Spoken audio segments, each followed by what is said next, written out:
to be caught off guard and splitting through. We raced for cover like everyone else, especially as thunder and lightning approached.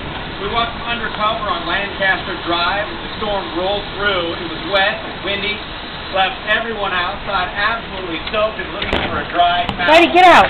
Here's what some folks had to say about it all. Dad, out in the middle of nowhere, it's beautiful, and all of a sudden, looks like we're in Florida or something. Craziness. Awesome. Yeah, you like it? Absolutely. Tell me about it. I mean, it just all of a sudden, Out of nowhere, we saw the clouds coming in, and all of a sudden, dark and boom. It's awesome. Back here live in Salem, there's been a fairly steady rainfall here over the past hour or so after that absolute downpour.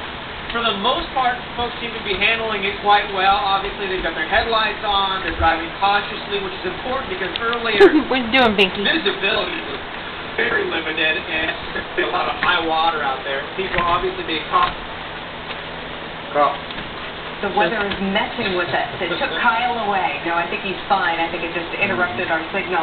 Spent some time in Kansas City last summer, and it was like this every afternoon. That's right. The one thing we can show you where we know there is damage, and that is the picture on the left side of your screen there where a tree is down. And we want to check back with Christine Miles. Christine, I know you're in Southeast, but can you add anything to what we're seeing here as far as this tree down?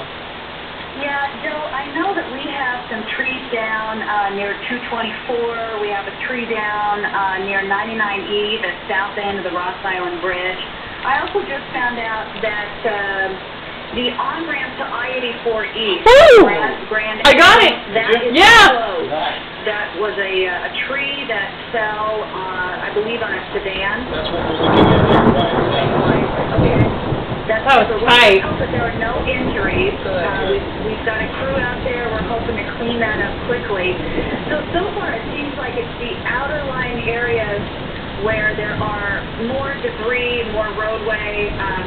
Where I am in Southeast, there is severe storm and hail and lightning. So, again, we want to remind people, if you don't have to go out, please don't. And if you get into the situation where the rain is so heavy and the high winds, just pull over and wait it out. Yeah, it's definitely still pouring out there. The video we were looking at of that car accident, the rain's coming down sideways, so I'm sorry for your crews out there tonight as well, Christine. And if people are stuck in their car, they do encourage you not to touch the metal, even though your tires are a pretty good buffer there. You know, try to just keep your hands on something that's not metal in case the lightning does strike.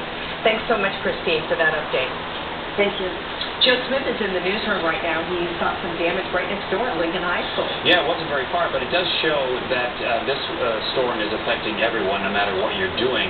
So we happened upon Enrique and also Adrina. They are practicing for the 400-meter race that's coming up on this Saturday. The wind started to pick up, but what we really saw over there besides that was a great deal of damage to a portable shelter that they have for the lacrosse team and the soccer team. We've had some branches down over there, and also now I'm wondering if we shouldn't go get tables and chairs that I was telling you about, stanchions the other one that in, at one out point on a held deck like up the that? temporary shelter. That shelter is now, as you see in the back there, completely flat. So for the folks who were practicing for this ship's traveling big meet that's sideways. coming up on Saturday, it didn't stop them, but it did worry them. We were actually just sitting down, and just a bunch of dark clouds came, and that started shaking. Trees all around us were just going crazy. Did they tell you to get off the field? No. We just watched it as it slowly passed by. Yeah, Coach Billy McKinney wanted to make sure that they could get the practice in, but he did move his car from the parking lot because of those trees that you just saw, for fear that if one of those came down, there went his car with it. But a little bit of damage that they're going to have to clean up, but nothing too major. But again, a storm like this affects everyone, no matter where you are or what you're doing. Back to you. So, Joe, is the storm pretty much passed over? We're in the Goose Hollow area of Portland. I'm going to look out the window. We have no windows. Well, you don't, but I do. And as I'm looking out the window right now, it is just coming down. It hits a little bit of lightning as well. So everyone is off the field over at Lincoln High, as you would imagine. And so everybody is scattered to the four winds, at least in this part of Goose Hollow. And it looks like that rain is going to continue for a while. All right, Marley? Joe, let me commend you on your choice of staying indoors. So I just got the coolest lightning bolt on video. A viewer, Mitch, who talked about and actually I'll show you in a minute. You finish talking to Frank. Those falling clouds. Mitch, tell us what you saw first of all. Can you throw this? When I was sitting outside my apartment and down the pavement, I was looking up, and about 168th and Powell, I saw multiple vortexes, like what Matt was saying, in that weekend part. And yes, but no, not for what we did. And 5 minutes later, just kind of... No, you just had a freaking blizzard, you crazy girl. Well, I'm a short charter, so I've seen this out in the Midwest. So, it's like another storm, another Midwest storm, that's all. It sounds like you were almost sitting outside to get a good view.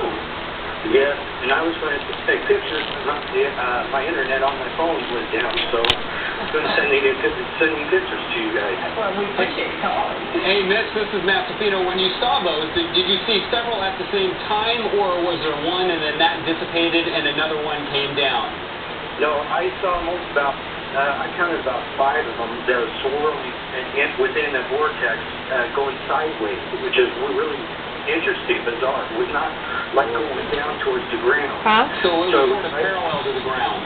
Yes, but it was going swirling. You could definitely see the tornadic action, and you can. I couldn't hear nothing, so it was right in the clouds. So it's not like people say that you could hear it, like it was a freight train. Right. You couldn't hear it. You couldn't hear it. But you saw the clouds rotating. Yes, definitely did.